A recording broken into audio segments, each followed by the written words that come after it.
Well, shit. Oh, man. Hey, Cowboys and Cold Ones with you here on this 12:15 a.m. entering Friday. Cheers, everybody. Today we got the Busch Light Apple again. Let's break it all down. All right.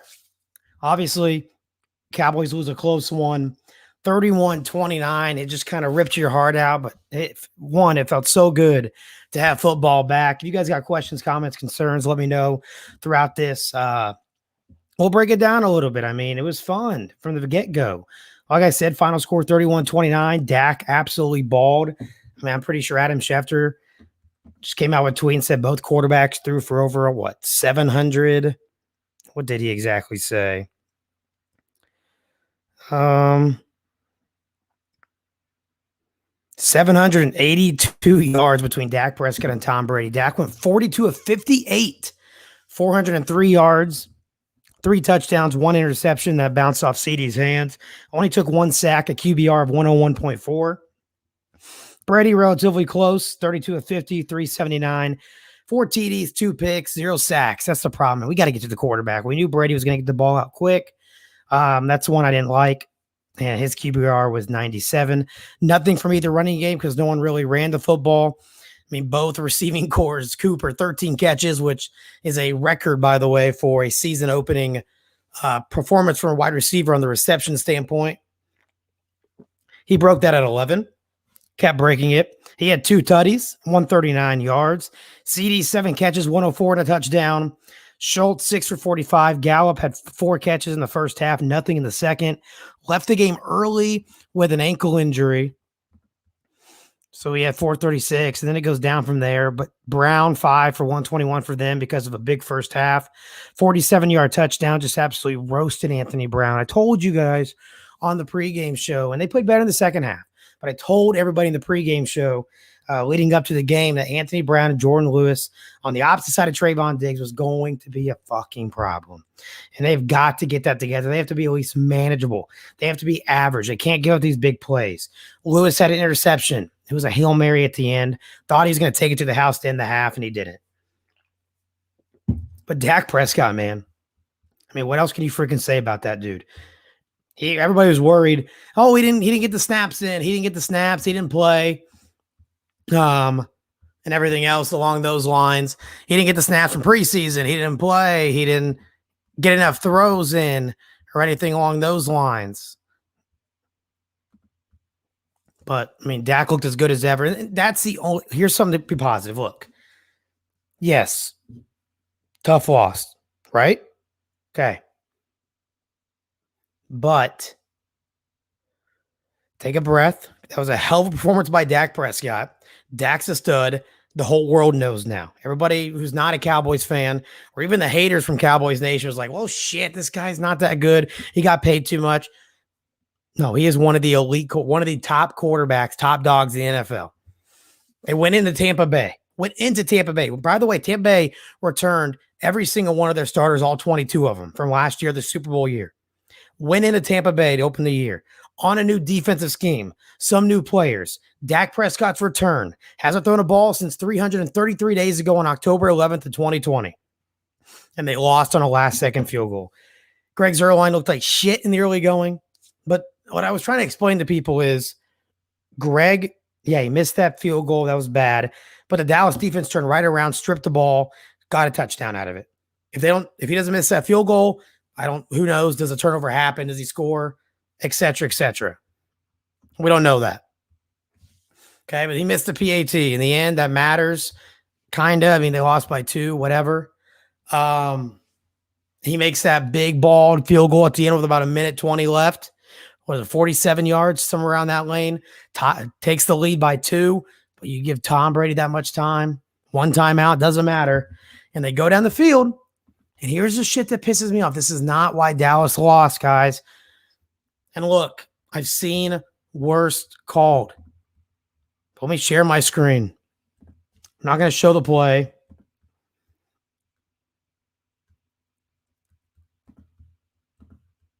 But how in the God's name of hell? I mean, even the official, whoever was on there, Chris Collinsworth, everybody on Twitter, this is an offensive pass interference. If you watch the play again, Godwin shoves his arm out, pushes the corner off him, makes the play, gets around the 25, 20-yard line. Why? Okay, this play doesn't have to be called. If it's consistent, whatever, it's the end of the game. But also don't call that Tyron Smith phantom hold shit at the end of the game, which forced 3rd and 2nd and 20-something. Got Dallas down in there, got him within field goal range because Cooper was able to fight for extra yardage. I mean, if that holding call wasn't called on Tyron Smith, who knows what happens. But if that's not called, fine. But you can't do the same shit. So how is Godwin going to get an offensive, not get an offensive pass interference call? But then they get this shit a year ago, week 1 against the Rams, and they call Gallup for that offensive pass interference call, which cost them the game in the very end after he caught the ball. So that's called offensive pass interference in week 1 of 2020. But in week 1 of 2021, because it's happening against Dallas, different officiating crew, whatever, just be fucking consistent. That's all I ask. So that play is called offensive pass interference. But this one isn't. I mean, he relatively shoved off hell of a lot more than what Gallup did a year ago. And this was big. It was big. I mean, there's a lot of big plays to look back on. Parsons, he looks like he belongs. I don't know how Fournette caught that ball after Brady was falling to the ground. No sacks. DeMarcus Lawrence, he caused pressure. He stopped the run game. Dallas did a good job against the run game. Like, is that shit even allowed after a year ago? All we asked this year was, listen, we said the Dallas offense has to be top 5, like we said they were.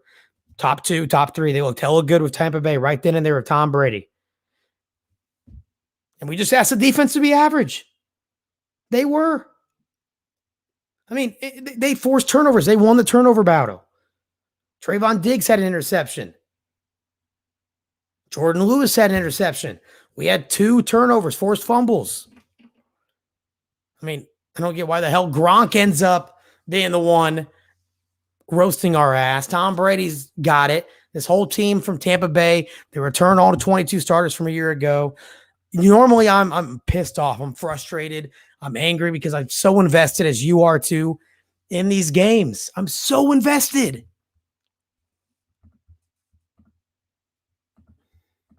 Beyond invested. But this time around, I mean, I'm pissed. I'm pissed the call was made to the point where they didn't call offensive pass interference, but that's not why they lost. Tampa Bay's a good team. We went into Tampa Bay. Dak and the offense put the world on notice. Dallas isn't playing another offensive playoff team from what? Till week 11, I think. They play a good Chargers team on the road next week. Justin Herbert's talked about too. He's going to get a big contract once that time's due. But if they keep that same shit up for the rest of the season, that division's theirs. Nobody's stopping them. Tampa Bay's defensive line, that front 7, is the best in the NFL. Connor McGovern was playing right guard. Zach Martin wasn't. And they still look good. Dak was sacked once, and that sack was a quarterback sack. That's on Dak. He rolled out to the left, could have got rid of the ball, didn't. Dak stood in the pocket, made hella good throws. Amari Cooper, Michael Gallup, CeeDee Lamb, the tight end group, Tony Pollard, Zeke. Kellen Moore was in his fucking bag tonight. Kellen Moore looked good. McCarthy calling that 60-yard field goal at the end of the first half kind of sunk me a little bit because I was nervous. Because this game felt like every point mattered. Zerline missed it. Okay? Didn't kick in the preseason very much. He was just missed a field goal and a PAT. So let's send him out for a 60-yarder. Tom Brady and Tampa Bay could have easily went down the field, got a 20 yards, kicked a field goal at the end of the half. Instead, Dallas got the lead at 16-14 eventually in that first half. Then a couple plays later, Anthony Brown got beat by Antonio Brown. It was Brown on Brown kind of crime. AB versus AB, and obviously we know which one's better. So, we'll do this every week. Let's give out the star of the game, and God damn it, if you don't deserve it, cheers to Dak freaking Prescott. Dakota Rain Prescott, my God. Rain Dakota, whatever. That was hell. I mean, we talked about his stats already. Over 400 yards. That was his first game back in 333 days. He looked calm, cool, collected, man. Absolutely calm, cool, and collected. So good for him. Absolutely good for him, man. And then what makes me want to drink more is a little tidbit we do. It's Greg Zuerlein at the beginning, but I'm not. That's just the easy way out. I'm going to go with the two corners and Lewis and Brown.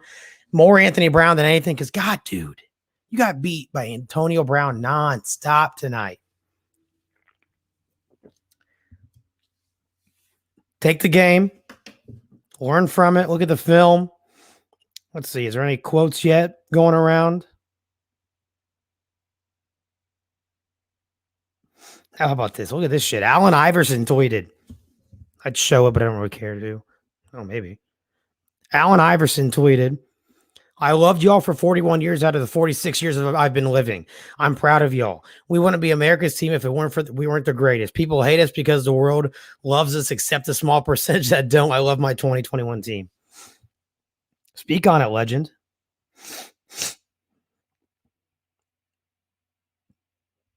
Buccaneers are the first team in NFL history to lose the turnover margin by at least 3, incur 100 penalty yards, allow 450 yards, and still win the game. Whatever. I mean, fuck. I don't care. I'm mad we lost. Don't get me wrong. I'm disappointed. I'm frustrated, but shit. I mean, how about that big forced fumble at the end? KZ. It looked like, Godwin was right there at the end zone to make it a 2-possession game. Next thing you know, it's a forced fumble. Jordan Lewis runs it out. Dak takes the team down the field. Gets that field goal, man. Got to do better in the red zone offensively, though, in the first half. Dan Orlovsky, look at this little shit. Number one, I love the NFL. Number two, I was dead wrong on Prescott as a quarterback. He's absolutely elite. Absolutely. 3, gonna go. And that's true. If Dak didn't earn your respect tonight, I don't know what the hell will.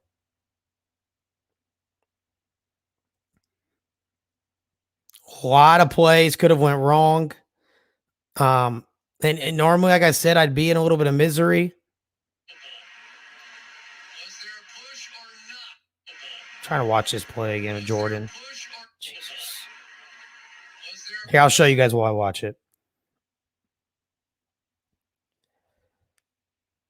Come on, man. Like, not saying that's why they lost, but just be consistent. Let's see. Just watch it over and over. Oh, my God. Look at that. Push off to Jay Lou, man. That's a big play. Lewis falls down, falls forward, just shoves off him on the back shoulder throw. What a throw by Brady. Just what a freaking missed call. Anything from John? Cowboys wide receiver Michael Gallup has a left ankle injury. He'll be reevaluated tomorrow. Yeah, Dak Prescott said this. I don't know if you guys heard it at the end, but we'll see you again. We'll see y'all again. And to God, I hope so. Man.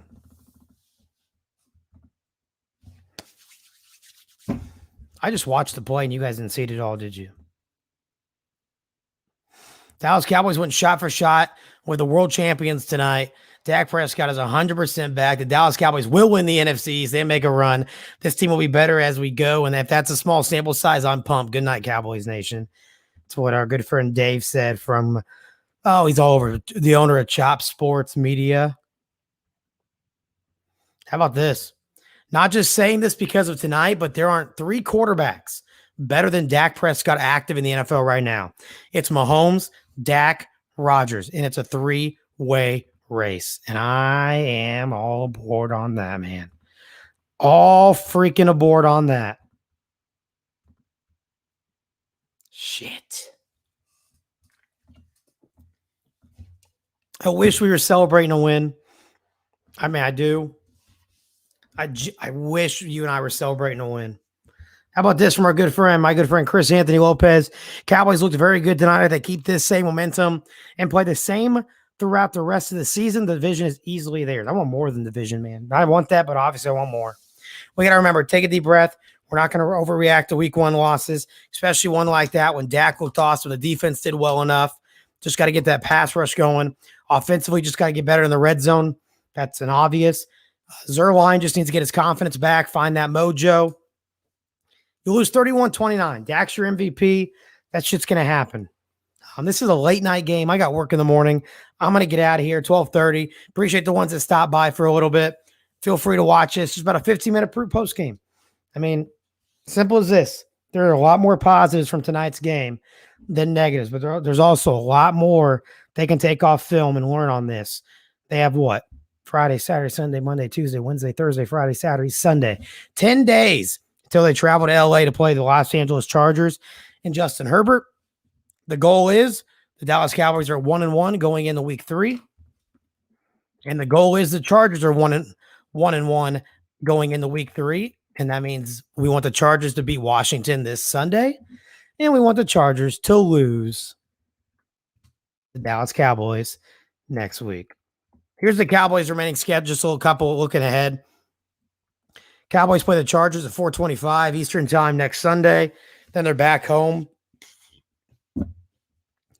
on Monday night. I believe that's a Monday night game. Or is it Sunday night? Monday Night Football, Eagles and Cowboys. Then it's Panthers, Cowboys, Giants, Cowboys, Cowboys, Patriots, Cowboys, Vikings. Look, we may not play a playoff team from a year ago until week 11, but there's a lot of good teams on that schedule.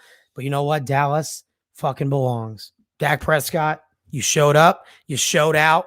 Over 400 yards again, looking better and better. And he'll tell you he has things to improve on. So will CeeDee. So will everybody else. So, till then, how about them Cowboys?